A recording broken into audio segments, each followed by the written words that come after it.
ஜூலை 5 பொதுக்காலம் 14ஆம் ஞாயிறு. நற்செய்தி வாசகம். மத்தேயு நற்செய்தி 11ஆம் பிரிவு 25 முதல் 30 முடிய இறை வார்த்தைகள். அக்காலத்தில் இயேசு கூறியது: தந்தையே, விண்ணுக்கும் மண்ணுக்கும் ஆண்டவரே, உம்மை போற்றுகிறேன். ஏனெனில் ஞானிகளுக்கும் அறிஞர்களுக்கும் இவற்றை மறைத்து குழந்தைகளுக்கு வெளிப்படுத்தினீர். ஆம் தந்தையே, இதுவே உமது திருவுளம். என் தந்தை எல்லாவற்றையும் என்னிடத்தில் ஒப்படைத்திருக்கிறார். தந்தையை தவிர வேறு எவரும் மகனை அறியார். மகனும் அவர் யாருக்கு வெளிப்படுத்த வேண்டும் என்று விரும்புகிறாரோ அவருமன்றி வேறு எவரும் தந்தையை அறியார் என்று கூறினார். மேலும் அவர், பெரும் சுமை சுமந்து சோர்ந்திருப்பவர்களே, எல்லாரும் என்னிடம் வாருங்கள், நான் உங்களுக்கு இளைப்பாறுதல் தருவேன். நான் கனிவும் மனத்தாழ்மையும் உடையவன். ஆகவே என் நுகத்தை உங்கள் மேல் ஏற்றுக்கொண்டு என்னிடம் கற்றுக்கொள்ளுங்கள். அப்பொழுது உங்கள் உள்ளத்திற்கு இளைப்பாறுதல் கிடைக்கும். ஆம், என் நுகம் அழுத்தாது, என் சுமை எளிதாயுள்ளது என்றார். எனது நண்பர் 80வது பிறந்த நாளை கொண்டாடினார். கொண்டாட்டத்தில் நானும் கலந்து கொண்டேன். அவர் அழகான டி-ஷர்ட் அணிந்திருந்தார். அதில் பொறிக்கப்பட்ட வாசகம் என்னை மிகவும் கவர்ந்தது. அதில் இவ்வாறு எழுதியிருந்தது: என் வயது 80, நான் 16 வயது வாலிபன். எனக்குள் 64 வருட வாழ்க்கை அனுபவம் இருக்கிறது. 80 வயது முதுமையை 16 கூட்டல் 64 என்று அவர் பார்க்கிறார். தனது 16 வயது இளமையை 5ஆம் முறையாக கொண்டாடுவதாக எனக்கு விளக்கினார். வயது என்பது எண். அந்த எண்ணை கூட்டுவது அல்ல வாழ்க்கை. அந்த எண் எதுவாக இருந்தாலும் சரி, அதாவது எந்த வயதிலும் வாழ்வை துடிப்புடன் வாழ்வதே வாழ்க்கை. வயது கூடுவது இயற்கை, உடல் தளர்வது ஊனின் இயல்பு. ஆனால் உள்ளம் விழித்திருந்து வாழ்வின் நற்பண்புகளை துடிப்புடன் வாழ்ந்து கொண்டே இருப்பதுதான் வாழ்க்கை.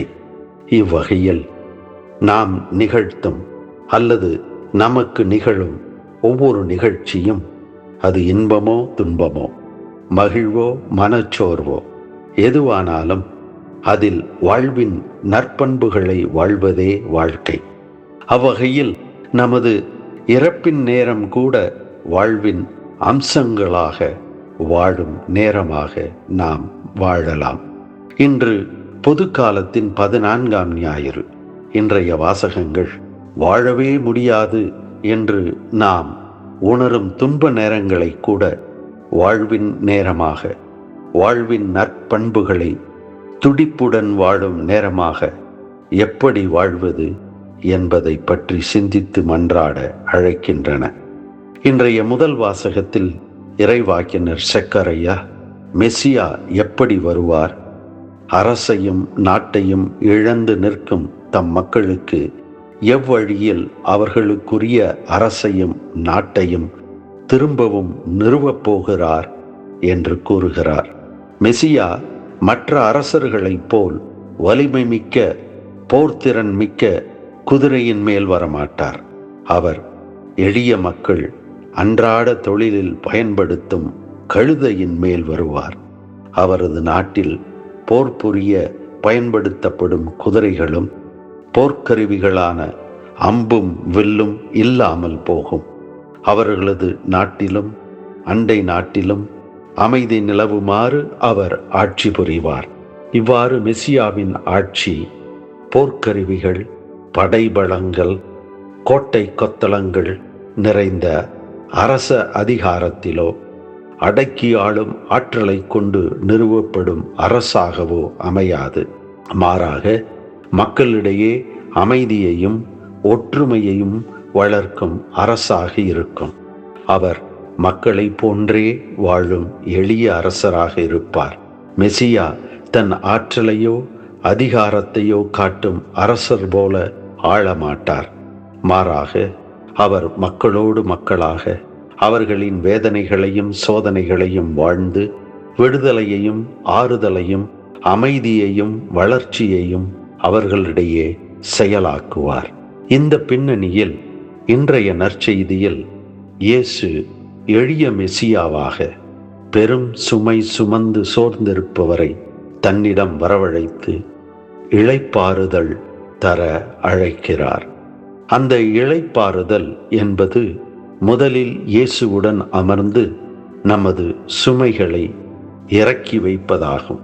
இயேசுவுடன் இருக்கும் நேரத்தில் நாம் முதலில் செய்ய வேண்டியது சுமைகள் என நம்மை வருத்துபவைகளை அவரது பிரசன்னத்தில் இறக்கி வைத்தலாகும்.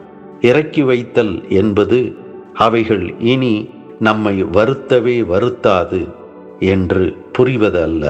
சுமைகள் கொடுத்த வருத்தத்திலிருந்து நமது கவனத்தை முழுவதுமாக இயேசுவிடம் திருப்புதலாகும்.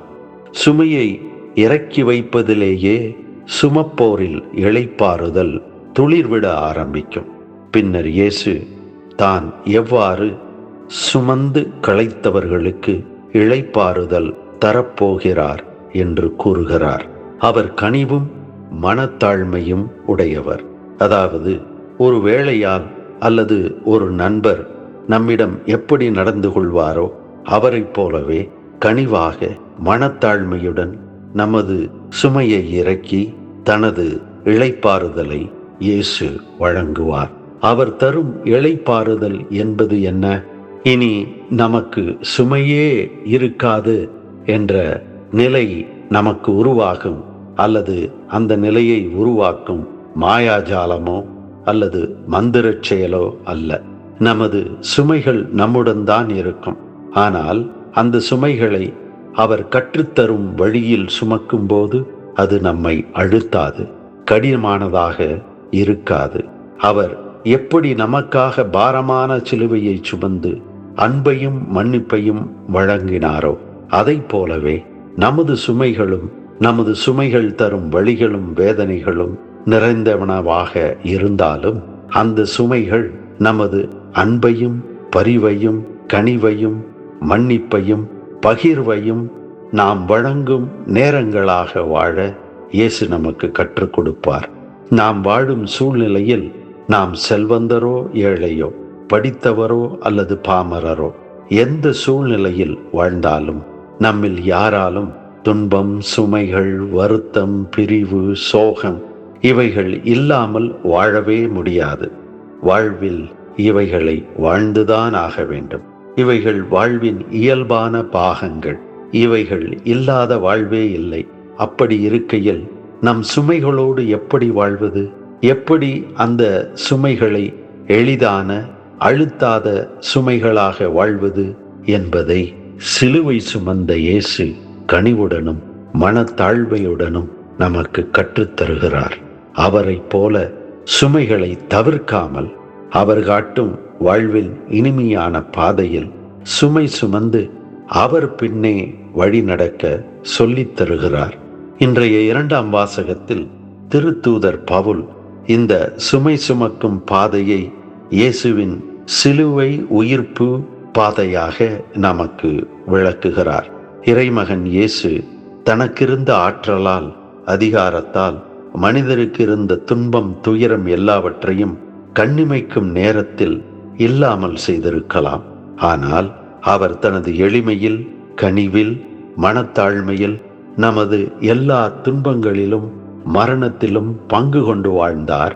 அவர் துன்பங்களில் பங்கெடுத்தது மூலம் அந்த துன்பங்களை அன்பையும் அருளையும் வெளிப்படுத்தி வாழும் வாய்ப்புகளாக மாற்றினார். நமது மரணத்தை ஏற்று இறந்ததின் மூலம் இறப்பை கடந்து வாழும் உயிர்ப்பை கொடையாக தந்தார்.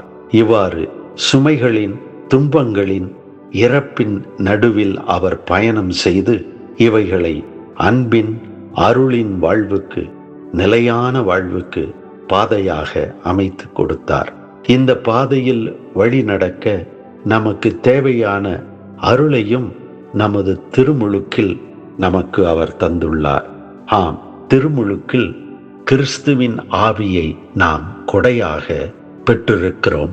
இறந்த இயேசுவை உயிர்த்தெழச் செய்தவரின் இந்த ஆவி நமக்குள் குடியிருப்பதால் கிறிஸ்துவை உயிர்த்தெழச் செய்த அவரே நமக்குள் குடிகொண்டிருக்கும் தம் ஆவியாலே சாவுக்குரிய நமது உடல்களையும் உயிர் பெறச் செய்கிறார். இயேசுவின் பாதை சுமையில்லாத சோம்பேறி வாழ்வை உருவாக்கும் பாதை அல்ல, சுமைகளை தவிர்க்க முடியாதவைகள். எனவே நாம் எதற்காக சுமையை சுமக்கிறோம்? நாம் எதற்காக ஒவ்வொரு நாளும் சுமை சுமந்து வாழ்வின் முடிவாகிய இறப்பை நோக்கி நடந்து கொண்டே இருக்கின்றோம் என்று இன்றைய நற்செய்தி நம்மை வினவுகிறது. இயேசு அவர் வழியில் நம்மை வாழ அழைக்கிறார்.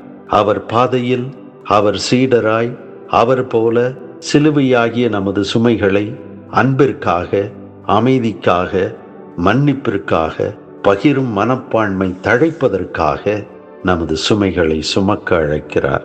இந்த அன்பின் சுமையை சுமக்க அவரே ஆவியாரின் ஆற்றலை நமக்கு நம் திருமுழுக்கில் தருகிறார். தனது உடல் இரத்தமாகிய நற்கருணை உணவில் உரமூட்டுகிறார்.